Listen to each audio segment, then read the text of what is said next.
How does real life happen? Most people don't think about that most of the time. When everything people care about happens the way they expected it to, most people don't wonder why. That question is the foundation of science. But even then, before you can try to figure out how something works, first you have to notice that you don't know something.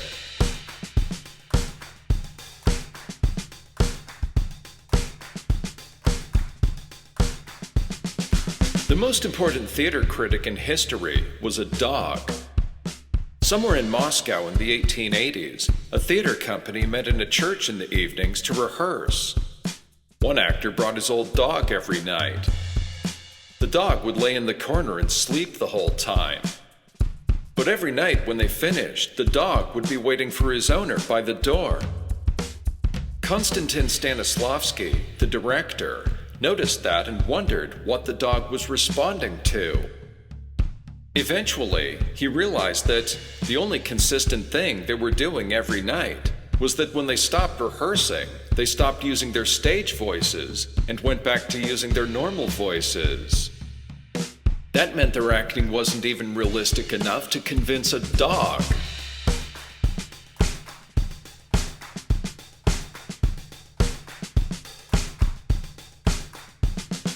Acting looks easy.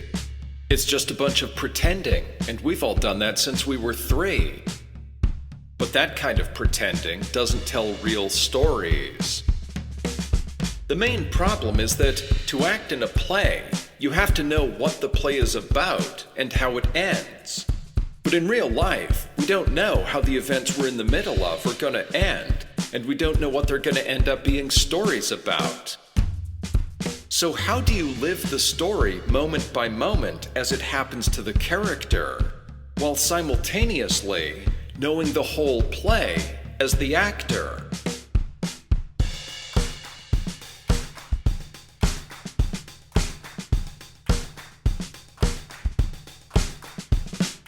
How do you live the story moment by moment as it happens to the character, while simultaneously knowing the whole play as the actor?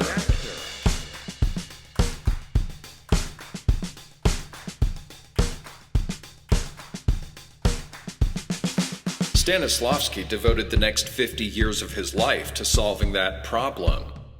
He founded the Moscow Art Theater to train a new generation of actors in his discoveries, just to test his hypotheses.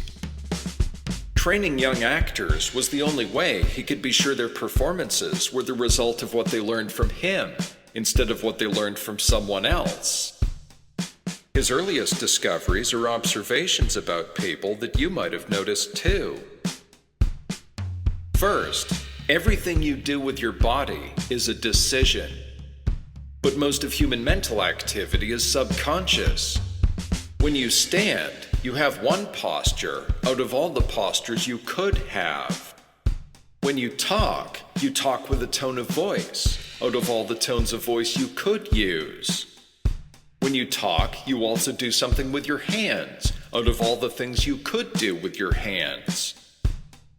You make decisions about your body language and your tone of voice all the time, even though you usually don't notice you're making them.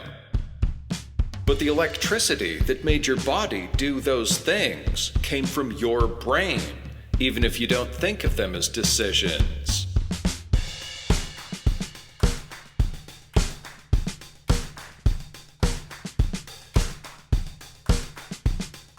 With every decision you make, you're trying to accomplish a goal.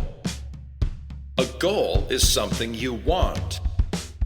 When you make decisions consciously, you consciously decide that one course of action is better than another because it benefits you or something you care about more than any other course of action would.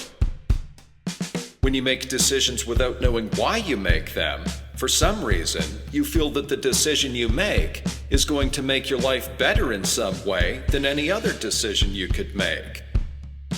You make those decisions consciously, but your reasons for making them are subconscious. Decisions you make about things like your tone of voice and body language usually are subconscious decisions, but they're close enough to consciousness that you can think about them and make them consciously. When you talk to someone, you might choose your words consciously because you think they're the best way to get the other person to understand what you mean. You could choose your tone of voice consciously also as the best way to get them to understand what you mean. Or you could choose your words consciously and your tone of voice subconsciously.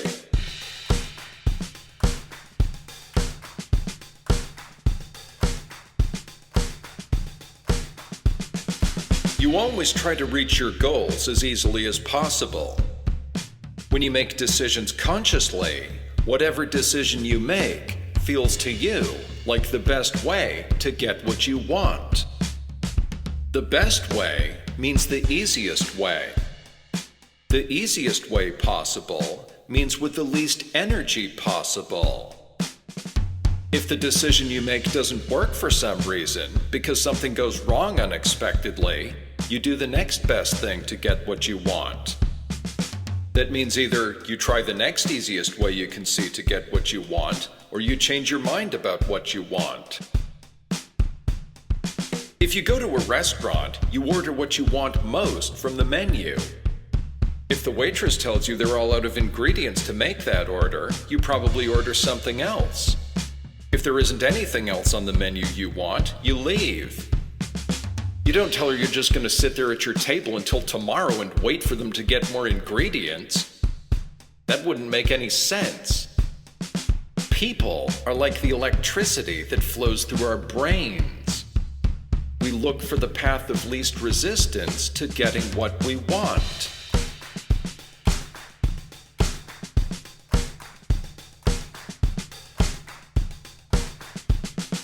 When you put all that together, it means people always make the best decisions we can think of in the situations we're in for ourselves and the people and things we care about.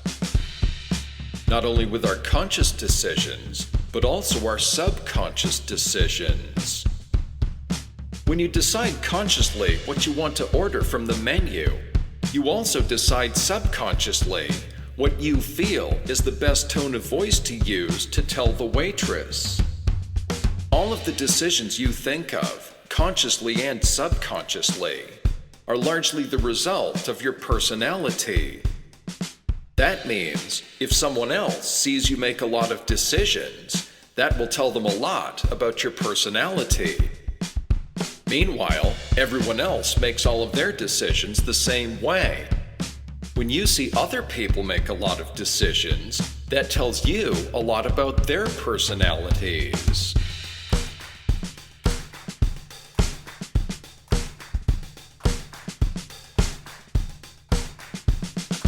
How do you live the story moment by moment as it happens to the character, while simultaneously knowing the whole play as the actor?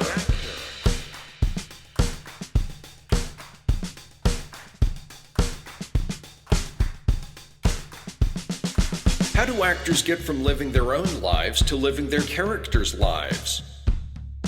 Next is what Stanislavski called the magic if. It's easy to act like yourself because you do it all the time with no effort. It's fairly easy to act like someone who's just like you, except for one difference. You just have to ask yourself, what would I do if... There's a theater game you learn in acting classes to help you get used to thinking about this. It's called What's on the Floor.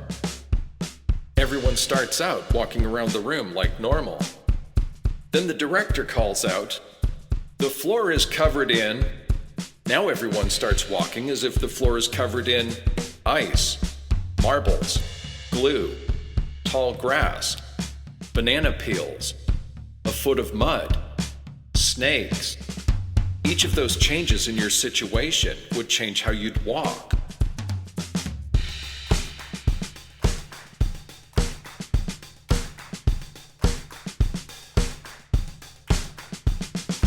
Now think about what that means for imagining your character's role in a play. What would you do if you lived 200 years ago? That's a good question to get you started. Now you need to fill in a lot more information. What part of the world do you live in? What's happening there at the time? What kind of job do you have? What kind of house do you live in? What's outside your house? What's inside your house? Now you keep breaking it down to finer details. When your character is at home on a normal evening and it starts getting dark, what do they do for light? Light a fire? Light a candle? Light an oil lamp? Now keep breaking it down to finer details. How do they light an oil lamp? Do they use a match? Where do they keep their matches? And does the lamp have enough oil in it already, or do they need to fill it? If they need to fill it, where do they keep their oil?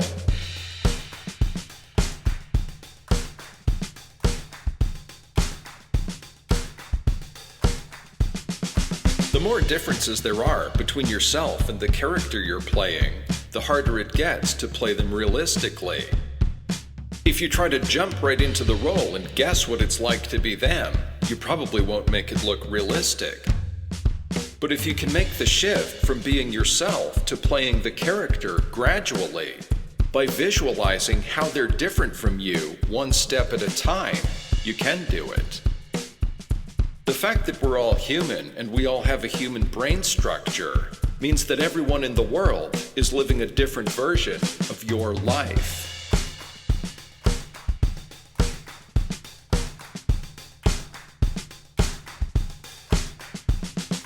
How do you live the story moment by moment as it happens to the character, while simultaneously knowing the whole play as the actor? The magic if, the magic if, the magic if, the magic if.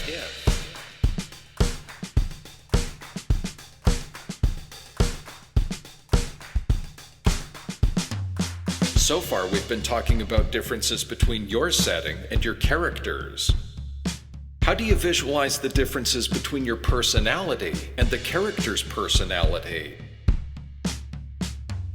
Artists' first step in creating personalities for their characters is to read the play several times. First, they read it to see how the events of the story lead from the beginning to the end. Then they read it again to reverse engineer how the story unfolds for each of the characters. Each character has their own story, and all of their stories fit together into the story of the play. First, they identify the goals of the characters. Then they look at how each of the decisions each character makes is the best decision they can think of in the situation they're in to try to reach their goals. Then they find personalities for the characters. They do that by figuring out for each of them what kind of personality would make each of those decisions seem to them like the best decisions they could make in the situations they're in.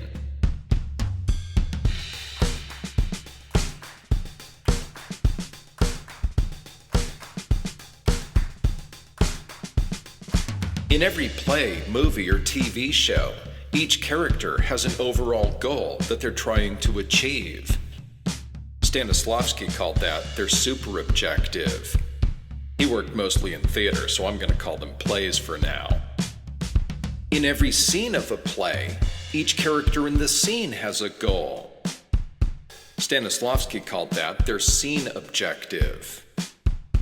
Each character tries to achieve their scene objective as a step toward achieving their super objective. This is easy to see with the main characters, because they're in most and sometimes all of the scenes. Each character has their own story where they try to achieve their goals. Every decision they make is a step toward trying to achieve their goals. That includes all of the decisions they make in interacting with the other characters. Sometimes characters help each other achieve their goals because their goals are compatible. Sometimes they come into conflict because their goals are incompatible. The story of the play is the combined story of each of the main characters. Supporting characters who have large parts appear in several or many scenes. It's still the same thing. Each supporting character has their own story. The audience just doesn't see as much of those stories as they do for the main characters.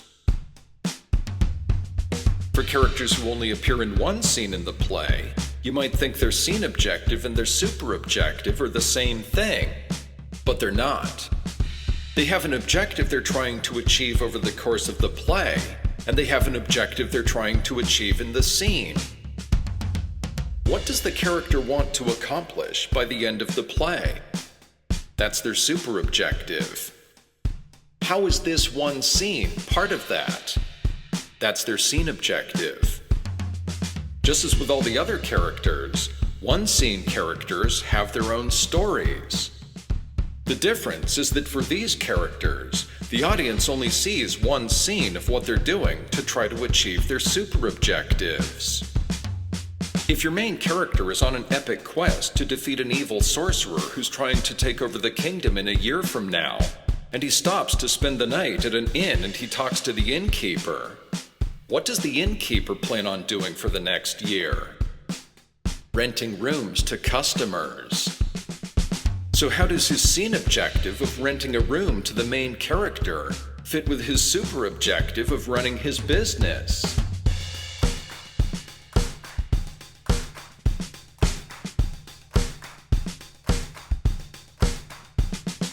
Within each scene, each character has smaller objectives. With each line of dialogue and every other action the character takes, the character has at least one objective. Stanislavski called these units of intention, also known as beats.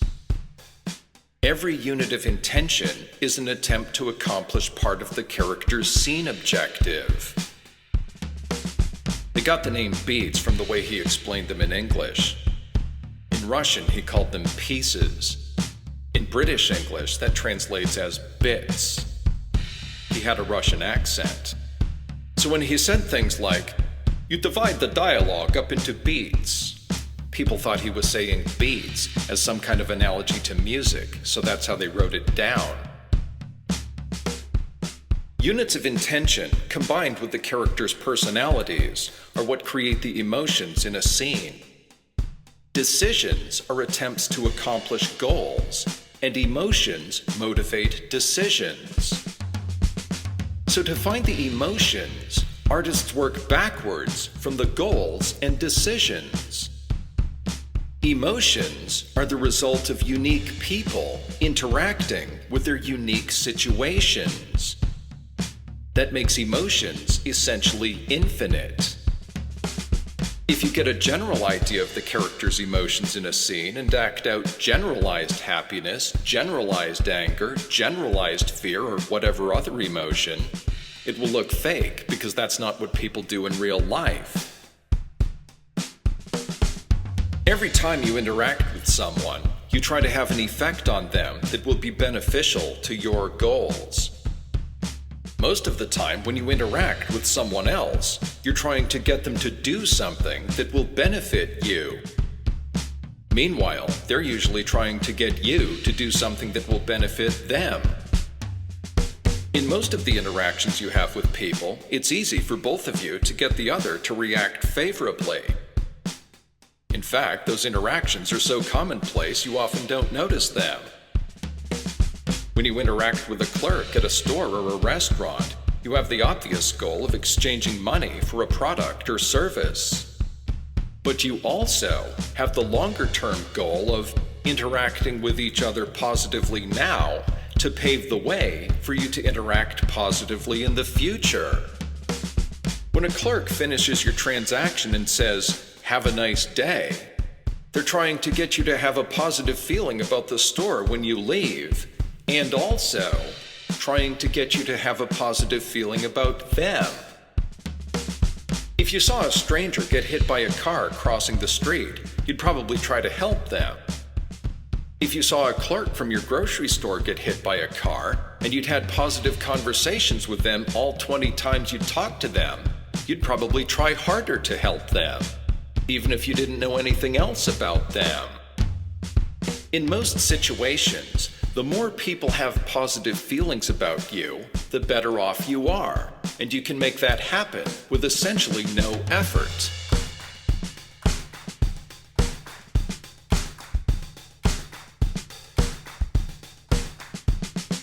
Next time you talk to someone, think about how you're trying to get them to react to you. Units of intention are always verbs because you're trying to do something. What are you trying to do to the other person that will make them feel like doing what you want them to do? Are you trying to encourage them, flatter them, surprise them, threaten them, seduce them? Just think of all the verbs you could fit here. People have noticed a lot of different ways that people do things that have emotional effects on other people. Now look some of those words up in a thesaurus. Most of them have a lot of synonyms that mean almost the same thing, but not quite. That's because people have noticed there are subtle differences in the kinds of effects people try to have on each other. That's why encouraging someone isn't quite the same thing as inspiring them, motivating them, emboldening them, or invigorating them. That's why surprising someone isn't quite the same thing as startling them, shocking them, astonishing them, amazing them, or astounding them.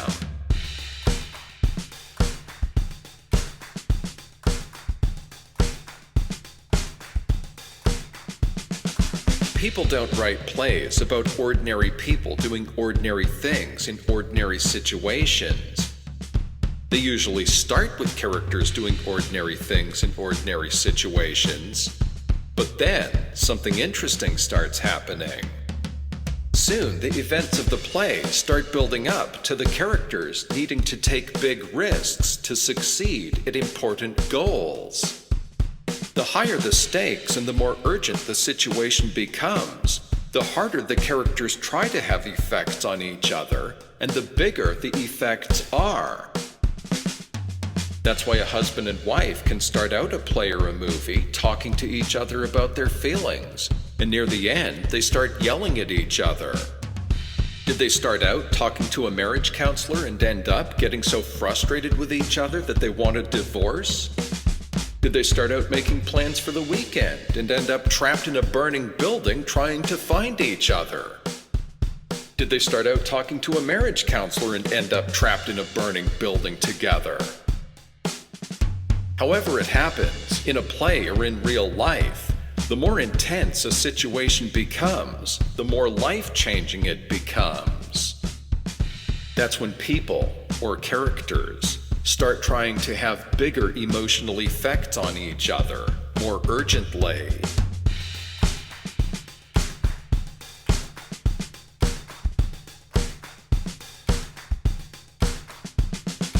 Superobjective, scene objective, units of intention. Superobjective, scene objective, units of intention.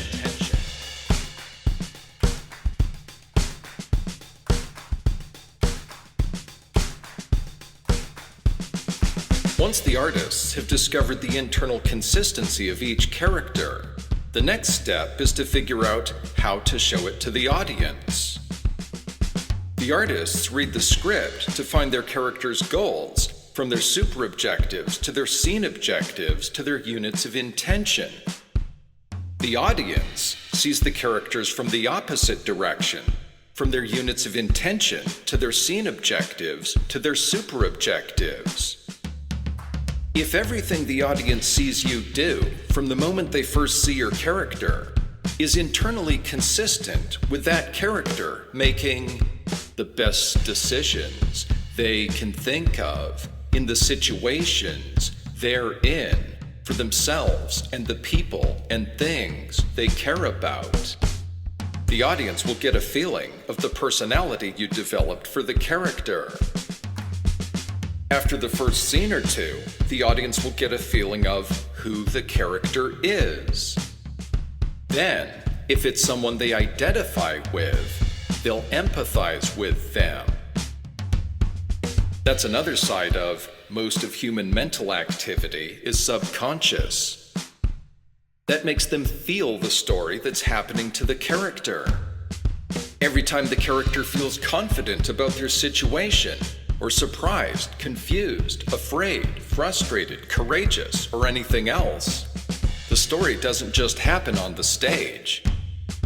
It happens in the minds of the audience.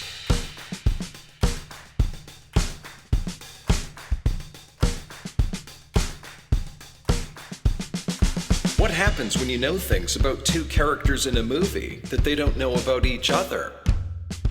If two characters fall in love with each other, but neither of them dares to make the first move, you feel that story in a way that neither of them do. If two characters get separated and they're looking for each other, or they get in an argument over a misunderstanding, it's the same thing. If you don't develop internal consistency, you're basically throwing together situations and decisions by the character at random. You can make the audience wonder what's going to happen from one moment to the next, but you can't make them feel the story along with the characters. If you make your story interesting just by making unexpected things happen all the time, essentially you're making a cartoon. And not even a good cartoon.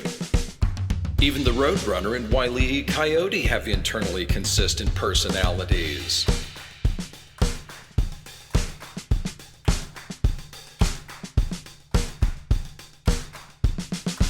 People have stretched this outline in every direction over the years.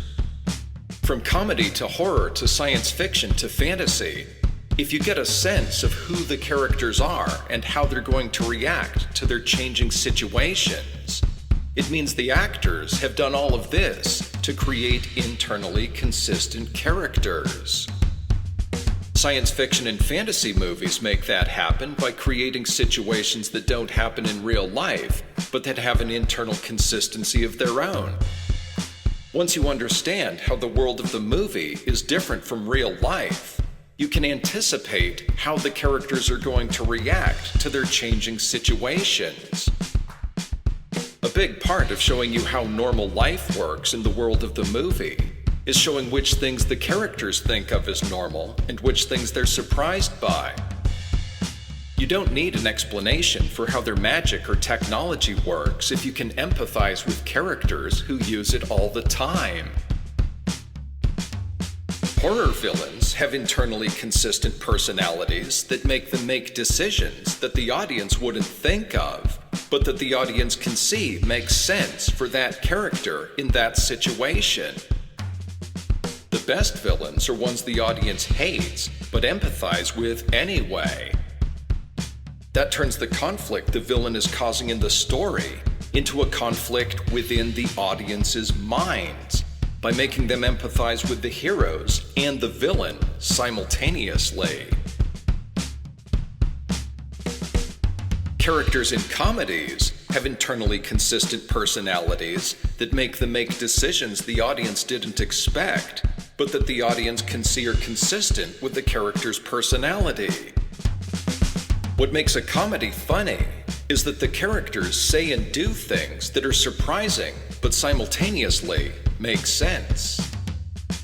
All of these genres depend on unexpected things happening, but the audience can still understand the story because the characters and their situations are internally consistent.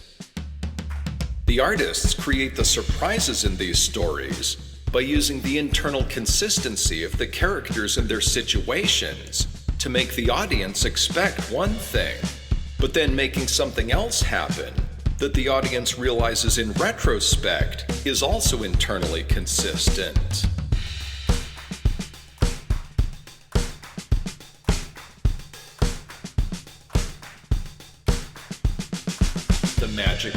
The magic if, super objective, scene objective, units of intention, the magic if.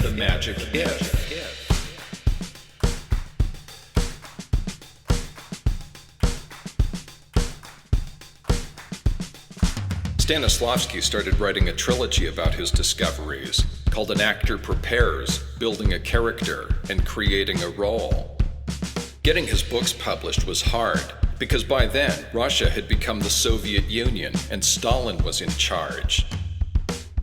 Unfortunately, Stanislavski died before he finished building a character, so pieces of it are missing. Soon after the Cold War ended, the first two books were retranslated and compiled into a single volume called An Actor's Work. His notes and drafts of Creating a Role have been republished as An Actor's Work on a Role.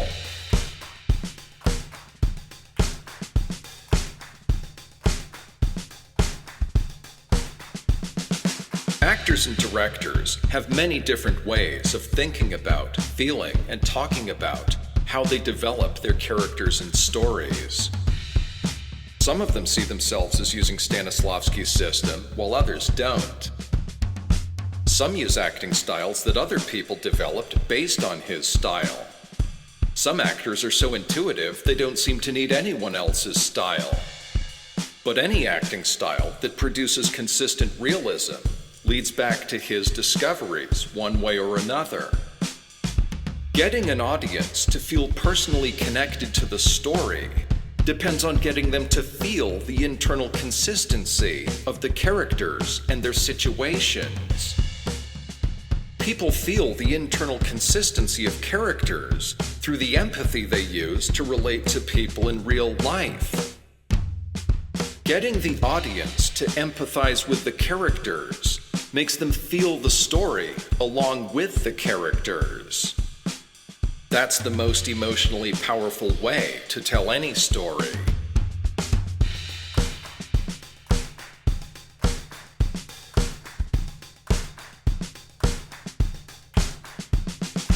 These discoveries revolutionized the theater industry worldwide, beginning around the time moving pictures were invented.